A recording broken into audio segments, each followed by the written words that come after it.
there is some big news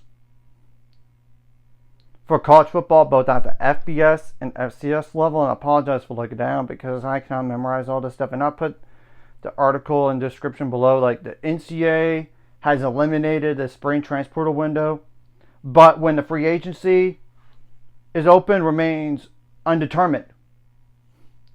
Like, as we all know, like the Division One Administrative Committee approved like the elimination of the spring transfer window today.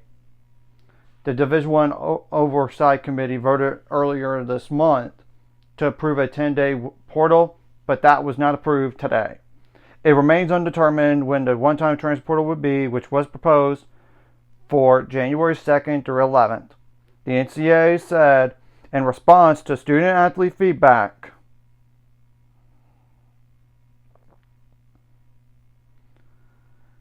the football oversight committees will consider modifications to the proposed single January window, including the length of the window and corresponding dates. Obviously, if a head coach is fired, the 30-day window will still be open for players. That includes the Virginia Tech and UCLA, which made head coaching changes over the weekend. Back in January, the American Football Coaches Association convention in Charlotte, head coaches proposed to move the transfer portal to a 10-day window in early January after bowl games, with the spring portal eliminated. The one-time move is supposed to allow schools to finish their season with their entire roster before the transfer portal opens, but the days for this year's transfer portal window remains unclear. And I kind of already went over like the normal what the days would have been anyway. An SEC general manager told On3 the following: "Let's say we agree to deal with player A and get a signed agreement, but because of the calendar, he doesn't report to the school for 20 more days. On day 16, school X calls because they missed out on players B and C and offer him more because they are desperate. And we're now back at square one, and they hold all that leverage to renegotiate. That's not sustainable." Obviously, not everybody has been a supporter of this move. The Big Ten was the lone Power 4 conference to not support the move. And we all know what Ryan Day said about this. And I'll go over the quote here, which is the end of the article. "I don't think it's a good idea at all. In the conversations that we had with Big Ten coaches, I think the majority of them agree.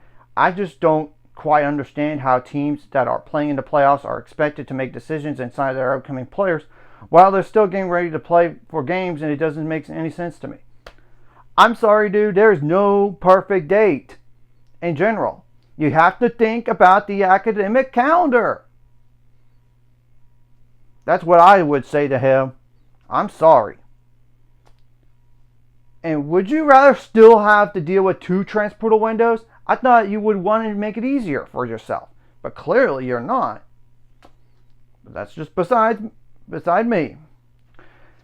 And Dave Aranda was at the coaches show tonight, and I'm going to just share like 2 quotes that he said when asked about the transfer portal, like a window just being down to 1 in January. And y'all could check that out on the Better Legs YouTube page. Dave Aranda said, "In our experience, in the first portal window, there are guys looking for playing time or it's not working out and they feel like they need a change." He kind of did mention the tampering during the year, but it's not as much. Now, here's the second quote here. "The second portal window as it stands, my experience of that is it's heavy tampering and poaching.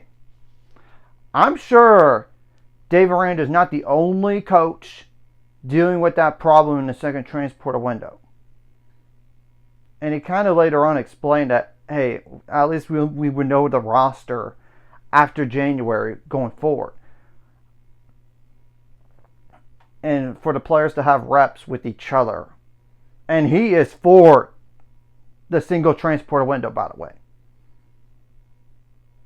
Just to make things clear and all this. And I would also like to add, yes, I know there's going to be potential additions back, like going into the summer and like enrolling as a high school guy or JUCO guy that they went through all the spring, or a high school that stayed in high school until they don't enroll until June. But that's normal, as we all know.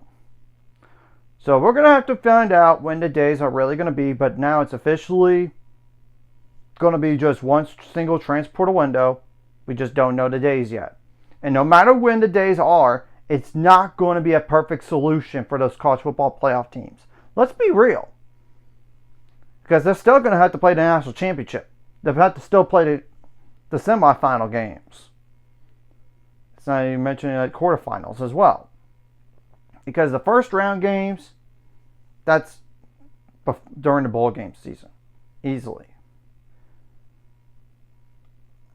So we're going to have to wait and see about that. And we're going to also wait and see, will the season move up down the line? I don't know about a year from now, but 2 years or 3 years from now, maybe they'll start a week or two earlier. So the whole entire college football season would end earlier to accommodate for the transporter window. Maybe that's going to be discussed down the line. We're going to have to wait and see. But now it's official. We just don't know the dates. So anyways, if you like this content, hit the like, subscribe button. See you guys later. On the road to 800 subscribers, Core's ultimate goal. It's 1,000 more. So my this Core's like video. Comment video really helps the YouTube algorithm. Some more people see it. Sharing the video does help as well. Some more people could watch. And for watching. And that's subscribe. Hit subscribe button for the notification bell as well.